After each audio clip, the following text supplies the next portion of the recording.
Hello, this is Anna here. Welcome to the first Tuesday talk of 2023. This year, with my team and I, we have tried to make things a little bit different, a little bit better.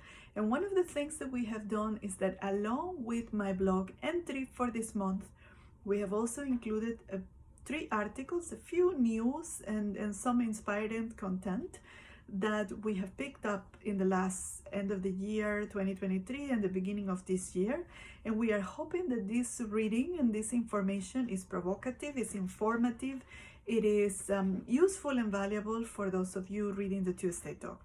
The first article that we included is a very short article from the New York Times talking about the owner and founder of apparel brand Patagonia giving up his entire fortune and creating a non-profit organization that's going to be managed by his family to return all of his wealth along with the future profits of the company to the environment. In that way, he has done something that I believe is unprecedented because he has included sustainability and sustainability initiatives, not just in the value chain of his company's operations and product, but also in the value chain of its profits. And by directing its profits back into planet Earth and sustainability initiatives, he has done precisely that. He has made sustainability sustainable by linking it to the profits of the company. So I think it's quite inspiring. It's quite unprecedented what he had done. And the article in the New York Times has a very nice picture and some more details about this news that happened last year and have been successfully already going on for Patagonia. The next one is an article published, it's a LinkedIn post published by Laura Cesare. Laura is called the shaman of supply chain, and her company does a lot of research and she writes for Forbes, and it's all related to supply chain initiatives. And at the beginning of this year, she published an article about what we could expect in terms of supply chains, and this is particularly interesting for small and medium-sized companies.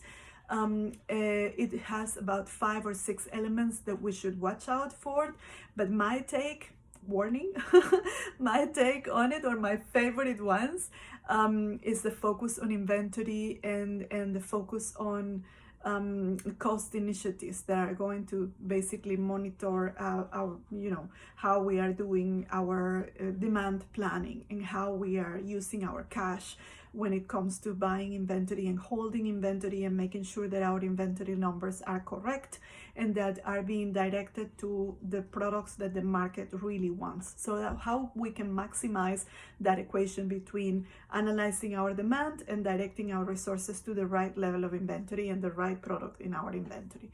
So that's quite interesting. And then the third article is actually a post or an article that I wrote about a year and a half ago at the end of 2021, towards the end of 2021, and it's called The Humanity of Low-Cost Sourcing.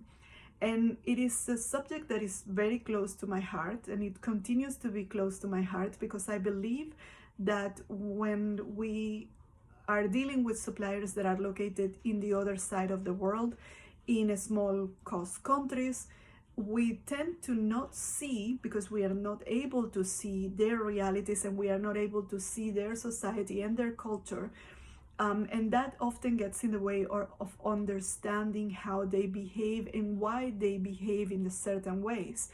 And when it comes to efficiency and when it comes to managing relationships with others, I think understanding where they're coming from and why things are done in a certain way goes a long way to be able to establish a base from where we can improve and grow together. So this article is written based on my experience working in the Philippines, a country in Southeast Asia, a developing country, about nearly 20 years ago now. In the beginning of, I think I worked there at the beginning of 2004. I think some of the things that I have written in that article still remain true today, very true today, when we deal with suppliers from developing countries that are located in the other side of the world.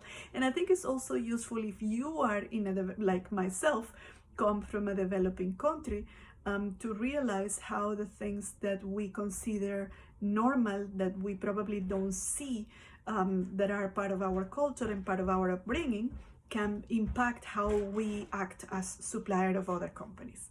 So those 3 articles, those 3 links are there. They are not too long reading, they are quite short and hopefully fresh. And then I also included my blog of the month, which is called The Fourth King, or The Fourth Magic King. And this is not a religious post at all, but it is again a take of how love and compassion could be could motivate to someone to live their life by giving, by being generous, by helping others, and but also how we can do that in our work environments of today.